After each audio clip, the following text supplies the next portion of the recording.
Meu filho me mandou sair da festa dele, então eu sorri, peguei a pasta e fui embora.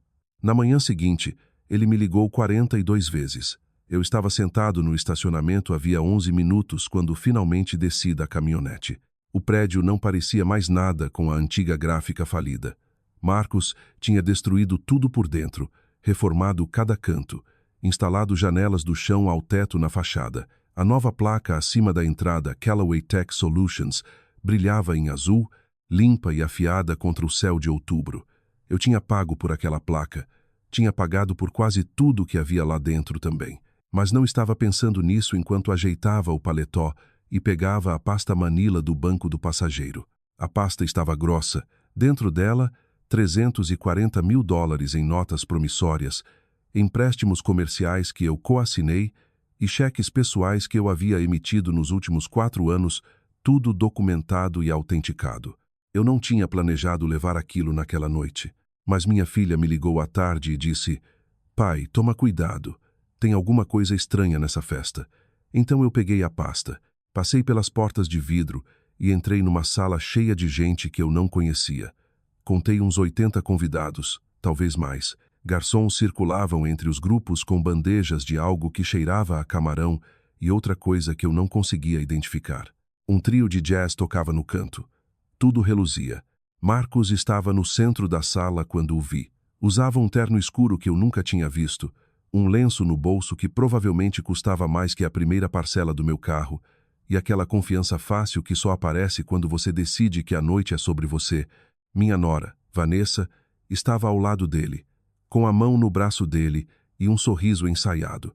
Levantei a mão quando os olhos dele encontraram os meus. Ele desviou o olhar. Atravessei a sala. Marcos. Estendi a mão para o aperto que sempre dávamos. "Parabéns, o lugar está incrível." Ele olhou para minha mão, depois para Vanessa. Alguma coisa passou entre eles. "Pai." A voz dele estava baixa e curta. "Não achei que você fosse usar isso." Olhei para baixo. Eu vestia um blazer cinza escuro, calça social passada, sapatos bons, a mesma roupa que usei no meu próprio jantar de aposentadoria há 3 anos. "O que tem de errado com isso?" "Nada." Disse ele do jeito que as pessoas dizem nada quando querem dizer tudo. Vanessa já tinha virado para cumprimentar outra pessoa. Encontrei um lugar perto da borda da sala, ao lado de uma mesa alta com um pequeno arranjo. Uma mulher que eu não conhecia acenou educadamente e se afastou. Coloquei a pasta no colo e fiquei observando meu filho trabalhar a sala. Ele era bom nisso. Sempre tive orgulho disso. Ele tinha a facilidade da mãe para lidar com as pessoas. A capacidade dela de fazer quem quer que estivesse conversando se sentir a única pessoa no recinto. Ellen se foi há 6 anos, e às vezes ver Marcos se movendo entre as pessoas era o mais perto que eu chegava de ver. Lá novamente. 1 hora se passou. A comida circulou. Peguei um prato e comi devagar, observando. Um homem que mais tarde descobri ser um contato de capital de risco fez um breve discurso sobre a visão e liderança de Marcos. Marcos respondeu com palavras polidas e calorosas, mencionando a esposa 2 vezes, a equipe 3 vezes e o pai 0 vezes. Disse a mim mesmo que não importava. Então Marcos bateu no microfone novamente. Ele estava fazendo uma segunda rodada de agradecimentos, citando nomes específicos. Sócios, mentores que ele encontrou sozinho, um professor antigo que acreditou nele, um amigo que emprestou espaço de escritório. Nenhuma palavra sobre o homem que coassinou o empréstimo inicial quando nenhum banco quis tocar no negócio. Nenhuma palavra sobre a pessoa que escreveu cheque atrás de cheque quando os 2 primeiros lançamentos de produto fracassaram. Nenhuma palavra sobre o empreiteiro de 43 anos que passou fins de semana ajudando a demolir e reconstruir aquela mesma sala. Fiquei sentado com aquilo por um momento. Depois peguei a pasta e caminhei até a frente da sala, onde Marcos ainda segurava o microfone. "Pai." A voz dele agora tinha um tom afiado, do tipo que quer parar você sem fazer cena. "Não é o momento. Eu só queria dar os parabéns pessoalmente", eu disse. O maxilar dele travou. "Você pode só. Preciso que você não faça isso agora. Está deixando estranho." "Deixando o que estranho?" Vanessa apareceu do meu lado esquerdo. Tocou meu cotovelo, os dedos firmes. "Richard", disse ela, e o jeito como falou meu nome soou como um aviso. Por que você não vai pegar uma bebida no bar? A gente conversa depois. Estou aqui há 1h30, respondi. Sim, e agradecemos por ter vindo. Ela já estava me guiando pelo cotovelo, literalmente me movendo, e as pessoas próximas começavam a olhar. Mas Marcos tem convidados importantes hoje, e realmente precisamos que ele esteja focado. Você entende? Marcos não disse nada. Estava me observando com uma expressão que eu reconhecia e detestava o mesmo olhar que ele me deu aos 15 anos, quando os amigos dele estavam em casa, e eu disse algo que ele considerou constrangedor. Como se eu fosse um problema a ser gerenciado. Entendi, eu disse. Parei de andar. A mão de Vanessa soltou meu cotovelo. Olhei para meu filho por 3 segundos inteiros, tempo suficiente para ele não poder fingir que não tinha visto. Então abri a pasta. Tirei o primeiro documento, o contrato original de empréstimo coassinado de 4 anos atrás. $180 mil. Minha assinatura ao lado da dele. Então, com certeza, vocês não vão mais precisar que eu continue cobrindo isso. Dobrei o papel uma vez e coloquei sobre a mesa alta ao lado do arranjo. Depois dobrei o segundo documento, os registros de cheques pessoais, e coloquei em cima. Depois o terceiro. Pai, o que você... Aproveite a festa, Marcos. Peguei a pasta agora vazia, que era só uma capa, e a coloquei debaixo do braço. É uma sala linda. Saí pelas portas de vidro. O ar da noite estava frio e limpo. Sentei na caminhonete por um momento com as mãos no volante e não senti quase nada, só cansaço. Depois liguei o motor e dirigi para casa. Moro sozinho numa casa de 3 quartos em Greensboro, Carolina do Norte. A mesma casa que Ellen e eu compramos em 1987. Marcos cresceu nela. Assim como minha filha Claire, que mora a 40 minutos em Burlington e me liga todo domingo sem falta. Eu planejava deixar a casa para os dois igualmente, embora esse plano sempre tenha sido mais uma ideia do que um documento. Dei comida para o cachorro, fiz uma xícara de chá e sentei na cozinha com as luzes baixas. A pasta estava na mesa à minha frente, vazia. Fiquei olhando o grão da madeira e pensando no que eu realmente tinha acabado de fazer. O telefone acendeu às 23h47. Nome de Marcos. Fiquei olhando tocar. Depois parou e 2 minutos depois tocou de novo. Virei o celular para baixo e fui dormir. De manhã havia 14 chamadas perdidas. Fiz o café da manhã, soltei o cachorro e liguei para Claire. Eu soube. Ela disse antes que eu pudesse começar. Vanessa me mandou mensagem à meia-noite. Disse que você fez cena na festa e deixou Marcos chateado. Que cena? Ela disse que você foi até ele enquanto ele falava e começou a agitar documentos. Contei a Claire o que realmente aconteceu. Quando terminei, houve um silêncio longo o suficiente para eu verificar se a ligação não tinha caído. Ele não mencionou você nenhuma vez, disse ela. Nenhuma vez. Outro silêncio. Pai, ele vai dizer que a culpa é sua. Você sabe disso, né? Ele já está dizendo. O que você vai fazer? Olhei para a pasta na mesa da cozinha. Vou falar com alguém. Eu tinha um advogado em mente, um homem chamado Gerald Ferris, que cuidou da herança de Ellen e de uma disputa de propriedade com um vizinho há 7 anos. Gerald era metódico, calmo e falava direto qualidades que eu apreciava. Liguei para o escritório dele naquela manhã e deixei recado. Ele retornou em menos de 1 hora. Venha na quinta, disse. Vamos ver o que você tem. Passei os 2 dias seguintes revisando meus arquivos. Encontrei tudo. O coassinatura original do empréstimo de 2019, os 4 cheques pessoais que escrevi em 2020, quando o primeiro lançamento fracassou 8 mil, 12 mil, 15 mil e 9 mil dólares. Os recibos da reforma, os 47 mil dólares que coloquei como investimento informal, e que agora eu pensava com mais cuidado. Coloquei tudo numa pasta nova, organizada por data, com totais escritos na margem. O número final era 340.200 dólares. Marcos ligou mais 11 vezes nesses 2 dias. Deixei todas caírem na caixa postal. Não escutei os recados. Na manhã de quinta, dirigi até o centro e sentei de frente para Gerald no escritório dele. Ele revisou os documentos com aquela concentração silenciosa que eu lembrava do trabalho da herança. Quando terminou, colocou os papéis na mesa e me olhou. O empréstimo coassinado é interessante, disse. Você não é o devedor principal, mas é responsável. Quer perseguir a recuperação formal Ou isso é mais sobre esclarecer sua posição? As duas coisas, respondi. Os cheques pessoais são mais complicados sem acordo por escrito. Ele reconheceu em mensagens que eram empréstimos e não presentes. Sim, eu tenho. Ele disse: vou te pagar quando estivermos lucrativos mais de uma vez. Gerald assentiu. Puxe essas mensagens. Elas ajudam. Ele bateu nos recibos da reforma. Esses são seus de direito. Você prestou serviço numa propriedade comercial. Mesmo acordos informais de trabalho podem ser quantificados. Ele se recostou um pouco. Richard, o total aqui é significativo. Qual resultado você realmente quer?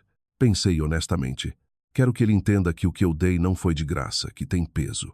Isso é um objetivo diferente de recuperar o dinheiro. Eu sei, mas quero as duas coisas. Gerald anotou algo no bloco. Me dê uma semana. Vou preparar uma carta de cobrança e vamos ver como ele reage. Isso vai nos dizer muito sobre o que vem depois. Voltei para casa no início da tarde, passando pela saída para Burlington sem pegar. Claire tinha oferecido almoçar comigo, mas eu disse que precisava lidar com essa parte sozinho. Ela entendeu. Sempre entendeu isso sobre mim, mesmo quando Marcos não entendia. A carta de cobrança foi enviada na sexta seguinte por correio registrado e e-mail. Gerald a escreveu na linguagem precisa e fria dos documentos jurídicos. Obrigações pendentes, acordos informais comprovados por comunicação escrita, solicitação de prestação de contas dos recursos adiantados. Não ameaçava nada abertamente, só tornava o número visível. $340.200. Eu estava na garagem reorganizando caixas quando Marcos ligou no sábado de manhã, dessa vez de um número que eu não reconhecia. Atendi antes de perceber. Você realmente contratou um advogado? A voz dele estava tensa de um jeito que eu não ouvia desde que ele era adolescente e eu o peguei mentindo sobre onde tinha estado. Mandar uma carta assim para mim, como se eu fosse algum pai. O que há de errado com você? Bom dia, Marcos. Não faz isso. Não fica calmo como se isso fosse normal. Você saiu da minha festa e agora está me mandando documentos jurídicos. Você entende como isso parece loucura? Entendo que parece inconveniente. Parece que você está tentando destruir o que eu construí. Coloquei a caixa que estava segurando no chão. O que você construiu? Eu disse. Vamos falar sobre o que você construiu. Aqui vamos nós. Eu coassinei um empréstimo que você precisava porque seu crédito não era forte o suficiente. Escrevi 4 cheques em 2020 quando seu produto fracassou. Você me disse que me pagaria quando estivesse lucrativo. A empresa está lucrativa agora, Marcos? Silêncio. A reforma daquele prédio. Eu abri mão de 8 fins de semana. Dirigi 3 horas para ir e voltar. Nunca pedi nada em troca, exceto ser tratado como se eu pertencesse à sala que ajudei a construir. Minha voz continuou firme. Eu tinha decidido antes dessa ligação que não ia levantar o tom. Na última terça, sua esposa me levou até o bar pelo cotovelo como se eu fosse alguém que entrou errado na rua. Vanessa só estava tentando. Não preciso que você me explique, Vanessa. Preciso que você entenda o que me deve não só o dinheiro, mas a decência humana básica. Ele ficou quieto um momento. Quando falou novamente, a voz tinha mudado menos afiada, mais cuidadosa. Vou te mandar alguma coisa. Um número. Podemos fazer um acordo de pagamento. Não estou interessado em acordo de pagamento. Estou interessado em saber se você entende o que aconteceu. Entendo que você está chateado. Isso não é a mesma coisa, pai. Tenho 40 funcionários e 3 investidores que viram você vir até mim no meio do discurso com uma pilha de papéis. Você sabe como isso pareceu? Você se importa com o que isso fez com minha credibilidade? Quase ri. Sua credibilidade? Peguei a caixa novamente. Entregue a carta para Gerald. Ele cuida do resto. Desliguei. A garagem ficou quieta, exceto pelo som de um cortador de grama 2 casas adiante.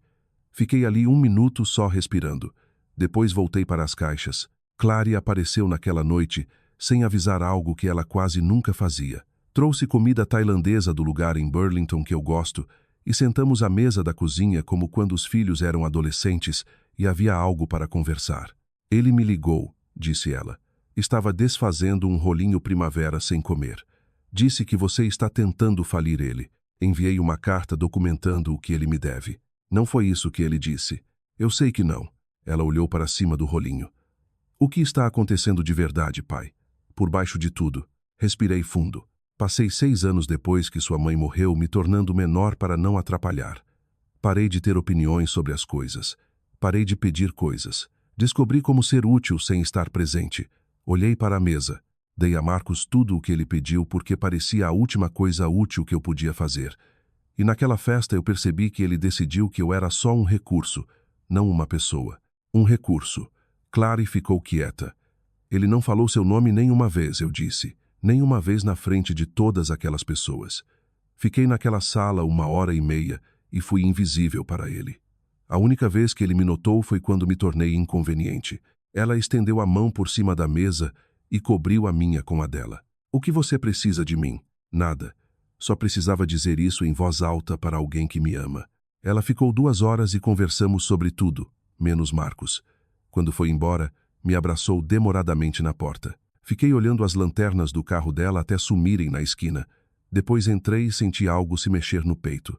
Não melhor, não pior, só diferente. Como se algo que estava preso no lugar há anos finalmente tivesse começado a se mover. Eu não atualizava meu testamento desde que Ellen morreu.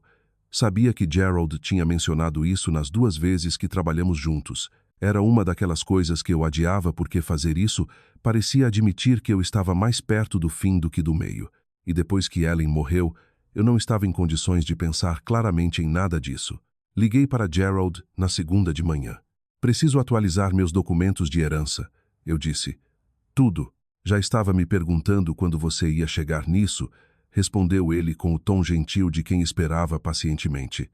Venha na quarta. Passei a terça à noite revisando os números. A casa valia entre 380 e 420 mil dólares, dependendo do mercado.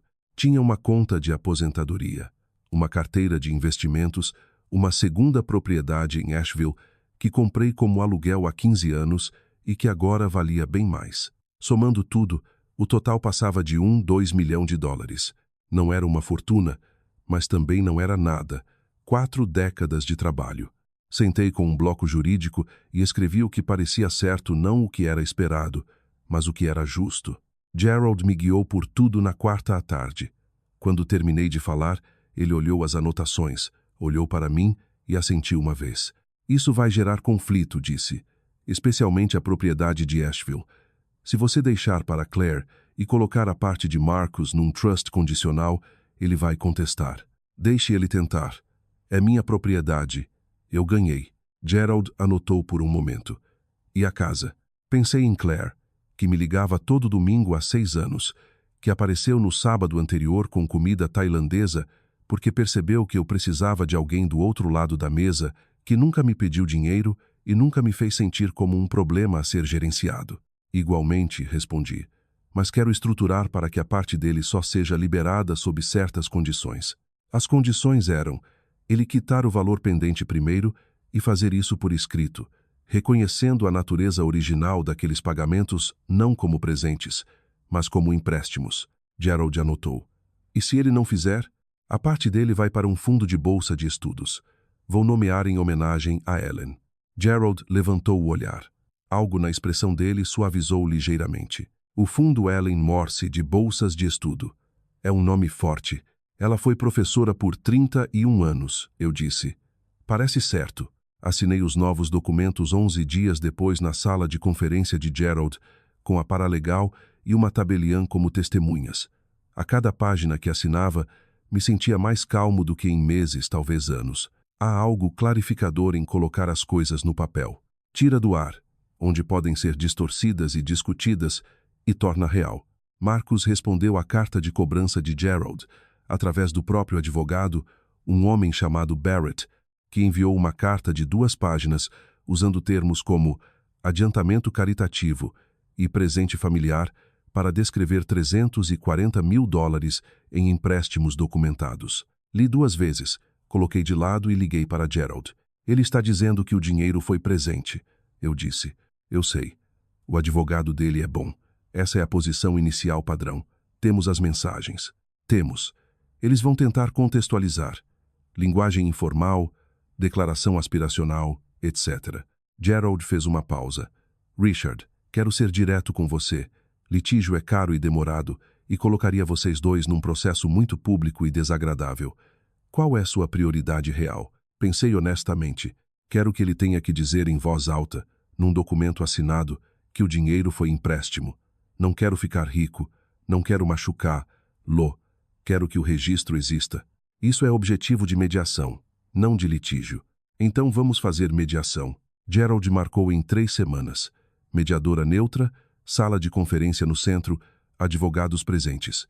Marcos chegou com Vanessa, o que eu não esperava. Ela sentou ao lado dele num blazer sob medida e não fez contato visual comigo quando entrei. A mediadora era uma mulher chamada Patrícia Holcomb, que tinha uma autoridade calma que me lembrava os bons professores que tive na escola, aqueles que conseguiam controlar uma sala sem levantar a voz. Ela abriu explicando o processo. Ambos os lados teriam tempo para falar. Nada dito na mediação poderia ser usado em litígio posterior. O objetivo era uma resolução mutuamente aceitável. Marcos falou primeiro. Estava composto do jeito que vi na festa a versão ensaiada de si mesmo. Descreveu o dinheiro como apoio familiar dado livremente em anos difíceis. Descreveu a reforma como algo que eu ofereci sem ser pedido. Descreveu a situação como seu pai incapaz de aceitar que ele tinha crescido e alcançado o próprio sucesso. Escutei sem expressão. Quando chegou minha vez, não levantei a voz e não busquei raiva. Descrevi cada transação por data e valor no contexto. Li em voz alta as mensagens em que Marcos disse especificamente empréstimo e vou te pagar de volta. Descrevi os fins de semana de reforma de forma metódica. Datas, horas, trabalho específico realizado. Descrevi a festa sem floreios. O que foi dito, o que não foi dito, o que aconteceu quando me aproximei da frente da sala. Então disse mais uma coisa que pensei com cuidado no caminho.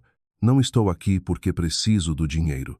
Estou aqui porque meu filho decidiu que a versão de mim que é útil a que coassina empréstimos, escreve cheques e dirige 3 horas para balançar um martelo, é uma pessoa diferente daquela que ele tem vergonha de ter na sala.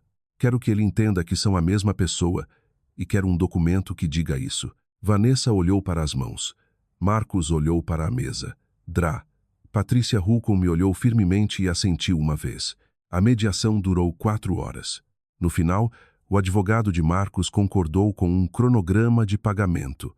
$180 mil em 3 anos, começando 60 dias após a assinatura, e um reconhecimento por escrito cuidadosamente redigido, mas inequívoco de que os adiantamentos pessoais constituíram empréstimos informais com expectativa de devolução, e não presentes.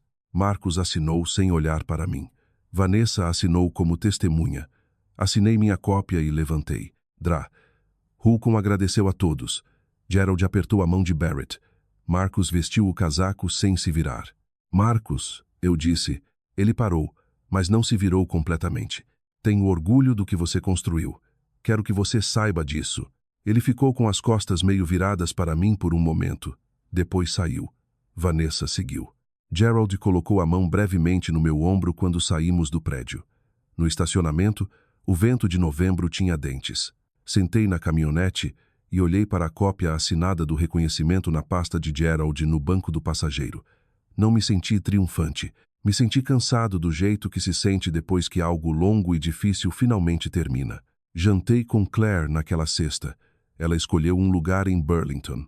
Sabia que eu gostava de uma churrascaria que existia desde que nos mudamos para a Carolina do Norte, o tipo de lugar que não muda o cardápio porque não precisa.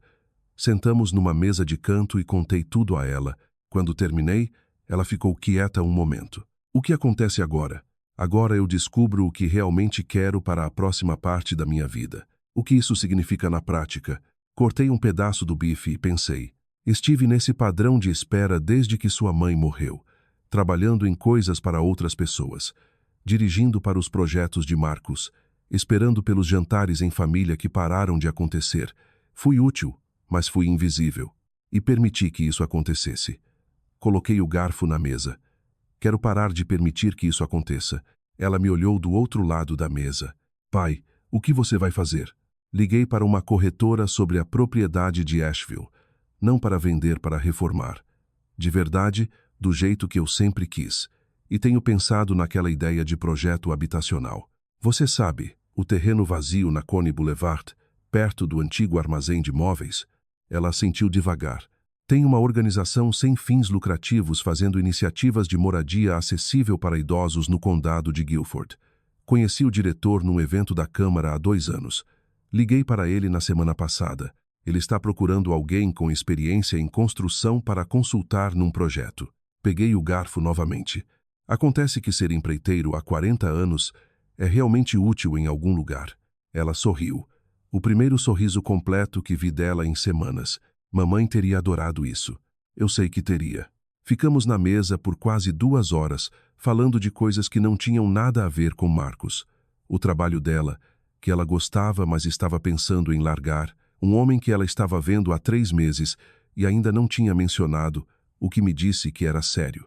Uma viagem que ela queria fazer na primavera a Portugal talvez, ou Espanha. Voltei para casa com os vidros um pouco abertos, apesar do frio, e o cachorro me recebeu na porta. Fiquei parado na cozinha um momento, sem fazer nada além de estar na minha própria casa e sentir que ela era minha. 2 semanas depois, recebi uma mensagem de um número que não reconheci. Depois percebi que tinha bloqueado o número normal de Marcos. Li 2 vezes antes de responder. Pai, soube que você está fazendo o projeto habitacional com Gil Forrester. Ele mencionou você numa reunião que eu estava. As pessoas pensam muito bem de você. Achei que você deveria saber. Coloquei o telefone na mesa, fiz café e pensei no que responder. Escrevi 3 versões diferentes, apaguei todas e finalmente fiquei com 6 palavras. Obrigado por me contar isso. A resposta dele veio 4 minutos depois. Tenho pensado no que você disse na mediação sobre ser a mesma pessoa.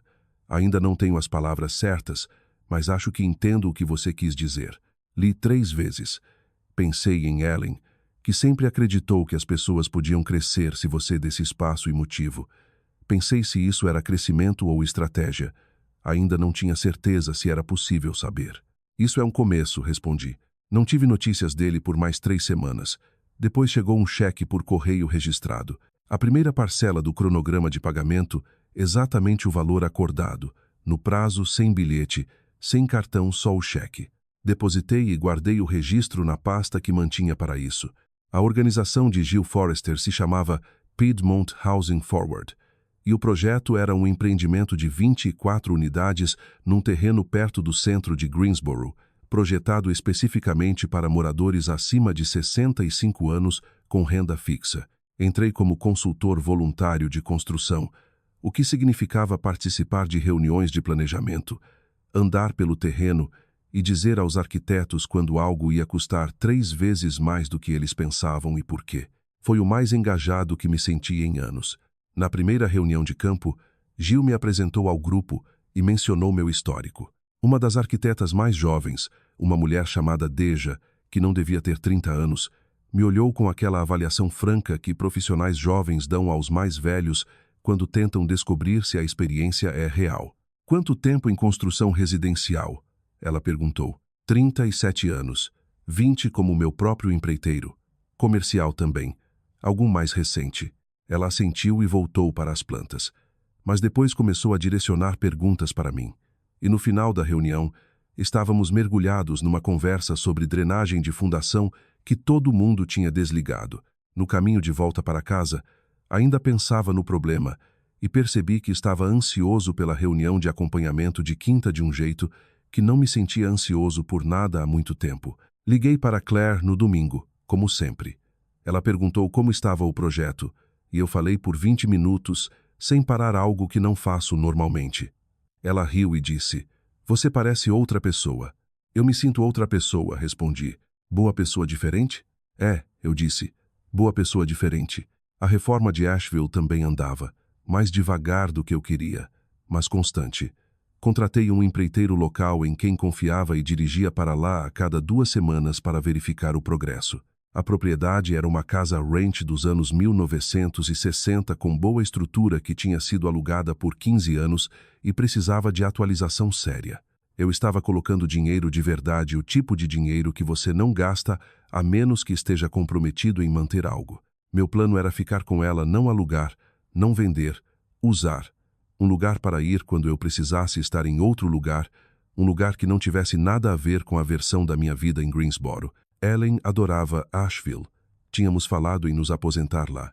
Outro plano que foi superado pelos acontecimentos, subi num fim de semana de outubro e passei 2 dias andando pela reforma em andamento, fazendo anotações, discutindo o layout da cozinha com o empreiteiro.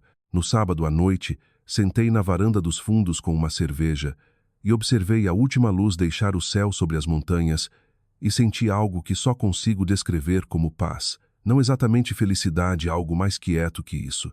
A ausência da tensão de baixo grau que eu carregava por tanto tempo que esqueci como era não tê-la. Pensei em Marcos. Pensei na festa, na pasta, na mediação. Pensei no momento em que saí por aquelas portas de vidro, sentei na caminhonete e me senti velho e invisível. Pensei no que foi preciso para parar de me sentir assim. Não foi uma coisa só. Não foi a carta, nem a mediação, nem o testamento. Foi a decisão que veio primeiro e tornou todo o resto possível. A decisão de parar de me tornar menor para que outra pessoa pudesse se sentir maior. Ellen sabia disso sobre mim. Ela me disse mais de uma vez, do jeito gentil e direto dela, que eu dava demais e pedia de menos, e que um dia esse desequilíbrio me custaria algo. Eu sempre achei que ela se referia a dinheiro. Acontece que era algo mais difícil de repor. No domingo de manhã, voltei para Greensboro com os vidros abertos e o rádio ligado. Algo que não fazia há anos. O telefone vibrou em algum lugar perto de Charlotte. Uma mensagem de Marcos perguntando se eu estava livre para uma ligação essa semana. Esperei até chegar em casa, o cachorro estar alimentado e eu ter uma xícara de café antes de responder. Quarta à noite funciona, depois das 19h. Escrevi. Ok, ele respondeu. Obrigado. Coloquei o telefone no bolso e fui até a mesa onde as plantas do Piedmont Housing Forward estavam espalhadas. Deja tinha enviado uma proposta revisada de drenagem que eu queria revisar antes da reunião de quinta. Sentei e comecei a trabalhar. Quarta chegou e Marcos ligou às 19h08, o que significava que ele estava nervoso. Eu sempre conseguia perceber com ele. Oi, disse ele. Oi. Uma pausa. Como está o projeto habitacional? Muito bem. Começamos a obra na semana passada. Que ótimo. Isso é realmente ótimo, pai. Ele soava sincero. Na verdade, mencionei para um dos investidores dele. Acontece que a mãe dele tem renda fixa e está procurando exatamente esse tipo de lugar. Não sei se é informação útil. Pode ser. Vou mencionar para o Gil. Outra pausa. Era a dança, contornando a coisa que precisava ser dita. Estou em terapia, disse Marcos, desde mais ou menos agosto. Vanessa e eu, os dois. Não só juntos, também separados. Ele parou. Não estou dizendo isso para ganhar crédito. Estou dizendo porque é relevante para o que quero te contar. Ok. Tenho pensado muito sobre por que fiz o que fiz na festa. Não só na festa. Antes também. Por alguns anos. Honestamente. A voz dele estava cuidadosa, como se estivesse lendo algo que havia escrito. Acho que eu tinha vergonha de onde comecei. Não de você, mas da ajuda que precisei. Como se as pessoas vissem quanto você me ajudou, elas fossem pensar que eu não tinha feito nada sozinho. Então eu te diminuí para poder me sentir maior. E isso foi errado. Fiquei quieto um momento. Isso é uma coisa mais difícil de dizer do que a maioria das pessoas consegue. Demorou alguns meses de terapia para chegar aqui. Oi, Zai. Desculpa, pai. Desculpa pela festa. Desculpa pelos anos antes dela em que te fiz sentir como uma nota de rodapé. Você não é uma nota de rodapé. Respirei fundo. Do lado de fora da janela, o bairro estava escuro e quieto. O cachorro dormia no chão ao lado da mesa. As plantas de Asheville ainda estavam na superfície à minha frente. Aceito o pedido de desculpas, eu disse. Quero que você saiba disso, mas também preciso que você saiba que o pedido de desculpas é o começo de algo, não o fim. Confiança leva tempo. Eu sei. Não estou fechando uma porta. Estou te dizendo que a porta está entreaberta, não aberta. Isso é justo. E Marcos, o segundo pagamento vence em março. No prazo, sem eu precisar pedir. Um breve silêncio. Vai estar lá. Ótimo. Conversamos mais 20 minutos. Ele perguntou sobre a propriedade de Asheville. Eu perguntei sobre os negócios. Ele mencionou um novo contrato. Algo com uma rede de hospitais em Charlotte que parecia progresso genuíno. Não disse que tinha orgulho dele porque ainda era cedo demais e soaria como se eu estivesse perdoando mais do que estava. Mas pensei nisso depois que desligamos. Fiquei um tempo sentado com o café esfriando na mão. 6 meses atrás, eu era invisível numa sala que ajudei a construir. Agora, estava consultando num projeto habitacional que abrigaria 48 pessoas que precisavam de um lugar para pousar. Tinha uma propriedade em Asheville sendo restaurada para algo que valia a pena manter. Tinha uma filha que ligava todo domingo e aparecia com comida tailandesa quando eu precisava. Tinha um reconhecimento assinado numa pasta jurídica que dizia que o registro existia, que o peso era real, que eu não era uma nota de rodapé. E pela primeira vez em 6 anos, tinha uma vida que parecia minha. A cerimônia oficial de início das obras do projeto habitacional aconteceu numa fria manhã de novembro, uma pequena reunião de autoridades municipais, membros da comunidade e a equipe do projeto. Gil me pediu para dizer algumas palavras.